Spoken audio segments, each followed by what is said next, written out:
Dear friends, आज है 29 अप्रैल और 29 अप्रैल को जितने भी करंट अफेयर्स बनेंगे उसको कवर करेंगे। यदि आप चैनल में पहली बार आए हैं तो चैनल को सब्सक्राइब कर लीजिएगा। सब्सक्राइब करने के बाद बेल के आइकन को जरूर दबाइएगा, जिससे कि हमारी वीडियो को नोटिफिकेशन समय समय पर आपको मिलते रहे। आज का पहला क्वेश्चन है, हाल ही में लद्दाख प्रशासन ने कितने नए जिले गठन को मंजूरी दी है? ए 5, बी 4, सी 3, डी 2। इसका सही आंसर है 5।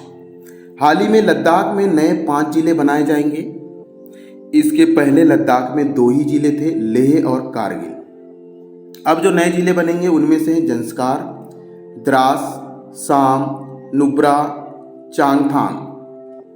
और प्रशासन ने विकेंद्रीकरण और स्थायी शासन को मजबूत करने के लिए निर्णय लिया है और दूर दराज और सीमावर्ती क्षेत्र में विकास कार्य को पहुंचाने के लिए नए 5 जिले बनाए जाएंगे।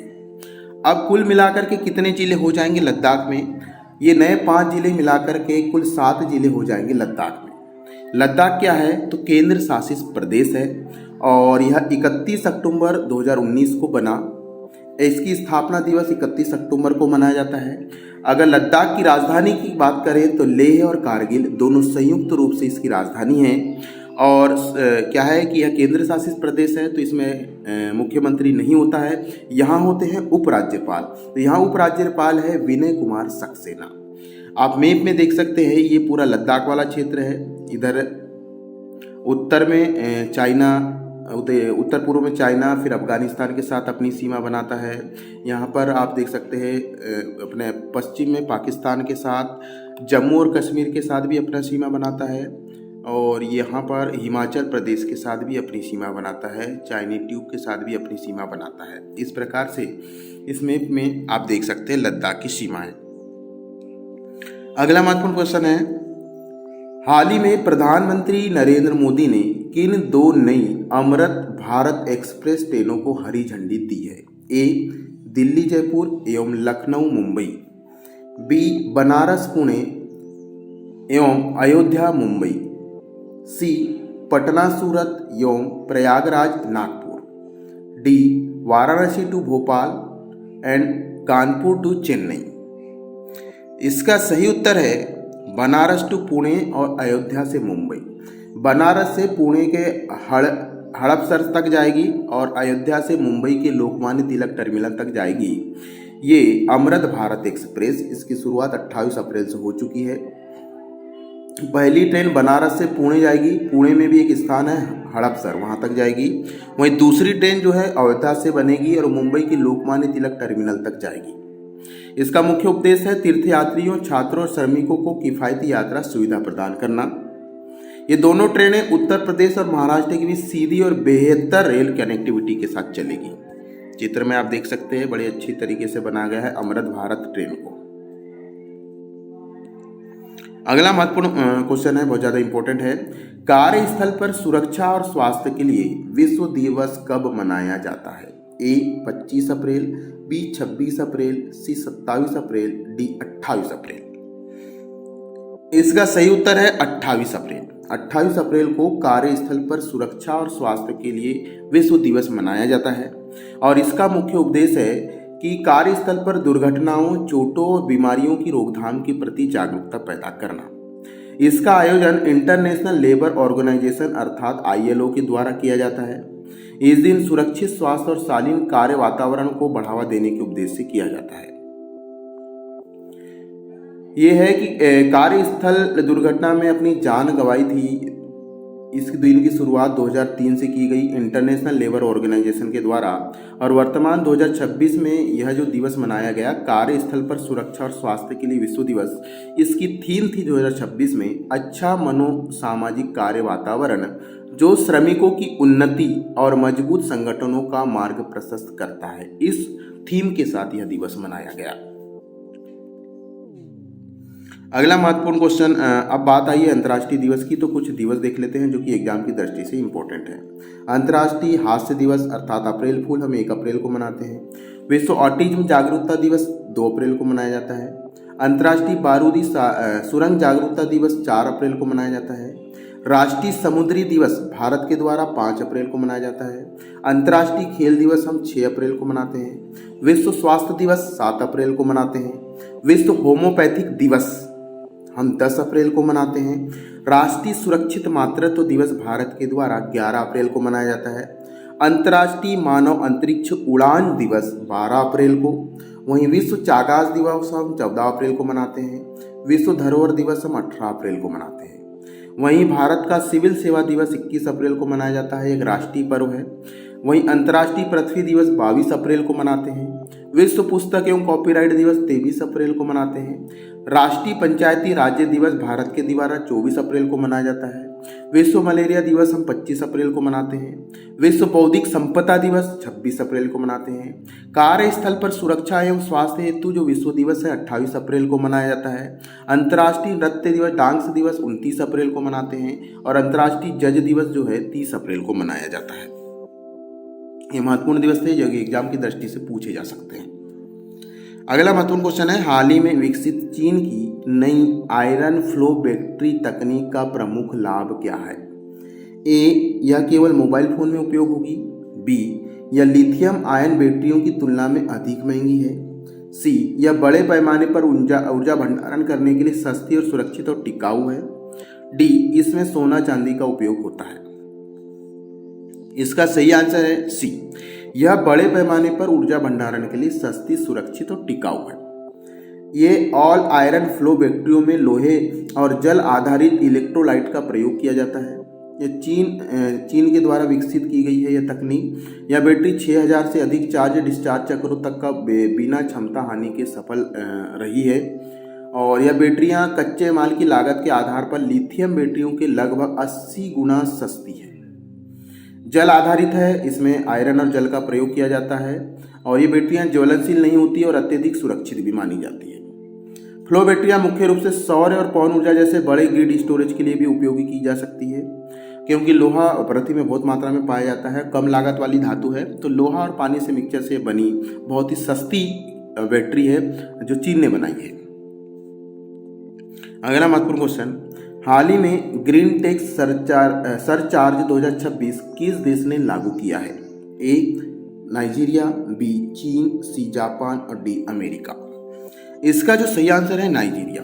नाइजीरिया ने 2000 सीसी या उससे अधिक इंजन वाले वाहनों पर ग्रीन टैक्स सरचार्ज लगाया है। इसमें क्या होगा कि 2000 से 3999 सीसी इंजन वाले वाहनों पर 2% अतिरिक्त कर लगेगा और 400 से सीसी या उससे अधिक इंजन वाले वाहनों पर 4% सरचार्ज लगेगा। इलेक्ट्रिक वाहन, जन परिवहन बसें और स्थानीय रूप में निर्मित वाहन इस टैक्स से मुक्त रहेंगे। नाइजीरिया ने 2026 तक नेट जीरो उत्सर्जन का लक्ष्य प्राप्त करने के 2060 तक नेट जीरो उत्सर्जन प्राप्त करने के लिए यह कदम उठाया है। एक महत्वपूर्ण कदम है, हमारा देश को भी उठाना चाहिए। अगला बात आई है नाइजीरिया की। नाइजीरिया की राजधानी है अबूजा। यहाँ के राष्ट्रपति है बोला अहमद तिनुबू। यहाँ की मुद्रा है नाइजीरियन नायरा। और नाइजीरिया के तटीय देश की बात करें तो एक तरफ से पश्चिम अफ्रीका है, ठीक है, पश्चिम अफ्रीका है, और दक्षिण में गिनी, दक्षिण में आप गिनी देख सकते हैं नाइजीरिया के साथ गिनी, और गल्फ ऑफ खाड़ी, गल्फ की खाड़ी भी है यहाँ पर आप देख सकते हैं। अटलांटिक महासागर की है, गल्फ ऑफ ग्यूनिया अटलांटिक महासागर है। नाइजर है, बेनिन है, ठीक है। चलिए अगला महत्वपूर्ण क्वेश्चन है, हाल ही में केंद्रीय मंत्री अश्विनी वैष्णव ने बुलेट ट्रेन निर्माण संयंत्र आदित्य का उद्घाटन किस शहर में किया? ए, चेन्नई, बी, हैदराबाद, सी, बेंगलुरु, डी, पुणे। इसका सही आंसर है बेंगलुरु। हाल ही में बुलेट ट्रेन निर्माण संयंत्र आदित्य का उद्घाटन बेंगलुरु, जो कि कर्नाटक में स्थित है, किया गया और यह संयंत्र BEML के आदित्य परिसर में स्थापित होगा। इस परियोजना में भारत की पहली स्वदेशी B28 बुलेट ट्रेन विकसित की जाएगी और हाई स्पीड में अपनी आत्मनिर्भरता साबित करने के लिए भारत ने यह प्लांट लगाया है। इस परियोजना में इंटरनल कोच फैक्ट्री ICF और BEML संयुक्त रूप से भाग ले रहे हैं। ये संयुक्त रूप से मिलकर के बनाएंगे। इसका उद्घाटन आदित्य संयंत्र रखा गया है जो कि बेंगलुरु कर्नाटक में है। बुलेट ट्रेन बनेगी यहाँ पर देश की।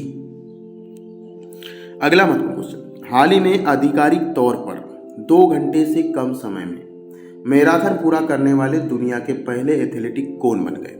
A. Eliud Kipchoge, B. Sebastian Save, C.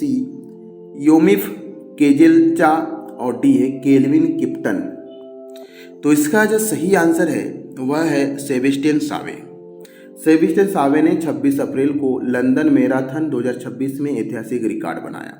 उन्होंने 42.195 किलोमीटर की दूरी मात्र 1 घंटा 59 मिनट 30 सेकंड में पूरी कर ली, जो कि विश्व रिकॉर्ड है। इससे पहले ये विश्व रिकॉर्ड केल्विन किप्टन के पास था, अब इनके पास आ गया है। हाँ, लेकिन सेबेस्टियन सावे के साथ साथ यामिफ कजेल्चा ने भी एक रिकॉर्ड बनाया है। इन्होंने 1 घंटा 59 मिनट 41 सेकंड में यह दूरी पूरी की, जो दूसरे स्थान पर रहे। तो दोनों ने रिकॉर्ड बनाया, इन्होंने भी रिकॉर्ड बनाया और सेबेस्टियन सावे ने भी रिकॉर्ड बनाया, लेकिन सबसे कम समय लगा है सेबेस्टियन सावे को 1 घंटा 59 मिनट 30 सेकंड और योमिफ को लगा है 1 घंटा 59 सेकंड 59 मिनट 41 सेकंड। ये दूसरे स्थान पर है। ठीक है, पहले के ये रिकॉर्ड किसके नाम पर था? केल्विन किप्टन के नाम पर था, जिसने 2 घंटा 35 सेकंड का समय निकाला था। केन्या के लोग बड़े दौड़ते हैं। ठीक है, केन्या के लोग बड़े दौड़ते हैं भैया, रनर रहते हैं। अगला महत्वपूर्ण क्वेश्चन है, हाल ही में बिहार क्रिकेट एसोसिएशन का नया लोकपाल किसे नियुक्त किया है? A. न्यायमूर्ति अभय S. ओका, B. न्यायमूर्ति हरिकेश रॉय, C. न्यायमूर्ति L. नागेश्वर रॉय, D.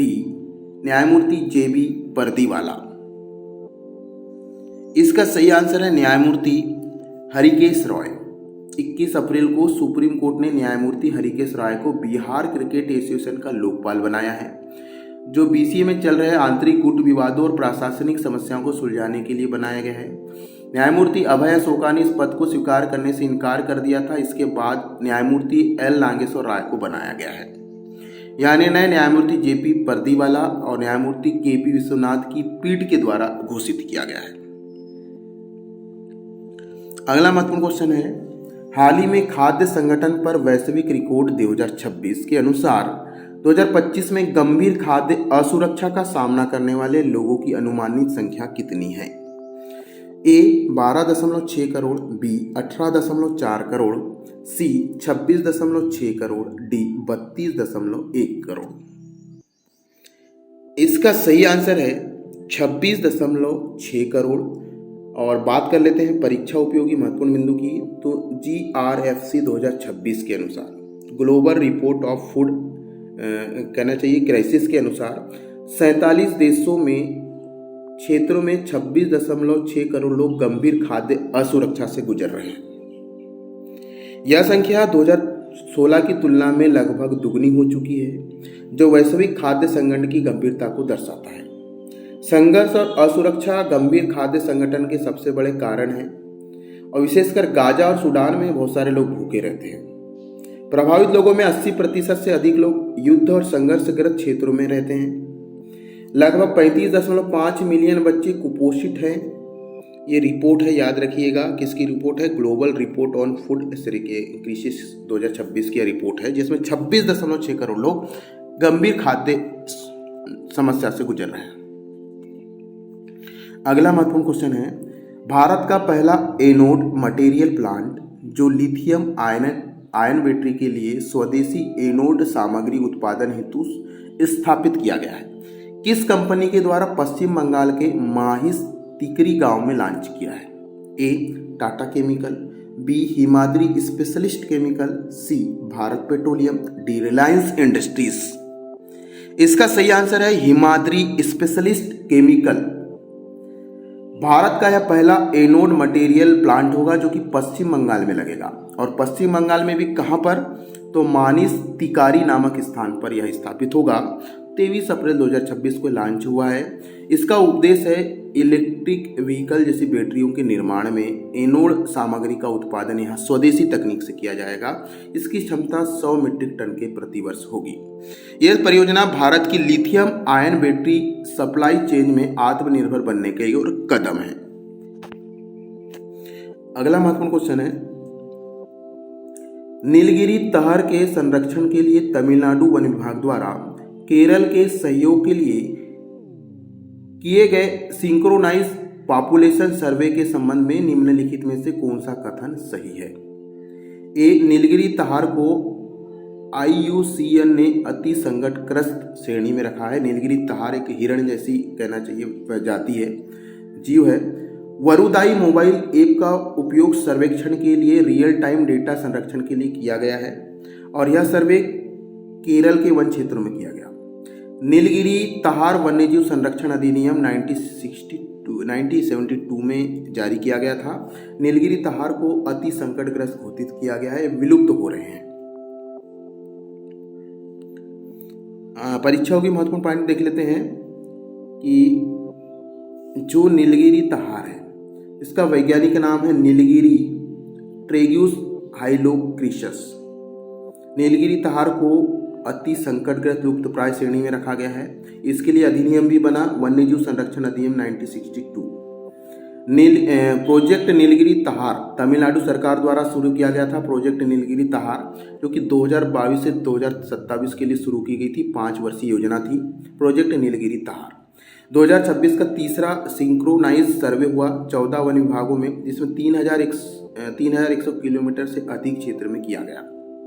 सर्वेक्षण में बॉन्डेड काउंट और डबल ऑब्जर्वर जैसी वैज्ञानिक तकनीकों का प्रयोग किया गया। इसमें मोबाइल ऐप वरुदाई नामक मोबाइल ऐप का भी प्रयोग किया गया। अब 2025 में 2026 की तुलना में नीलगिरी तहार की आबादी में लगभग 21% की वृद्धि हुई है। एक अच्छी खबर है, लुप्त प्राय प्रजाति को बचाना चाहिए। आज का करंट अफेयर्स यहीं पर समाप्त करते हैं। आज मैंने 10-12 ही क्वेश्चन ले पाया क्योंकि शादी ब्याहों का माहौल चल रहा है। रात को लेट आया, रात में पूरा वीडियो बनाया, शूट किया और आपके सामने पेश किया। अगर जल्द ही हम लाइव क्लास चालू करेंगे। लाइव क्लास में होगा क्या, दिन भर के जितने भी करंट अफेयर्स के क्वेश्चन बनेंगे, ऐसी पहली क्लास होगी जिसमें लगभग 40 से 50 क्वेश्चन डेली अपडेट करेंगे। तो लाइव क्लास के लिए भी आप तैयार रहिएगा। फटाफट ज़्यादा से ज़्यादा शेयर करें। जय हिंद।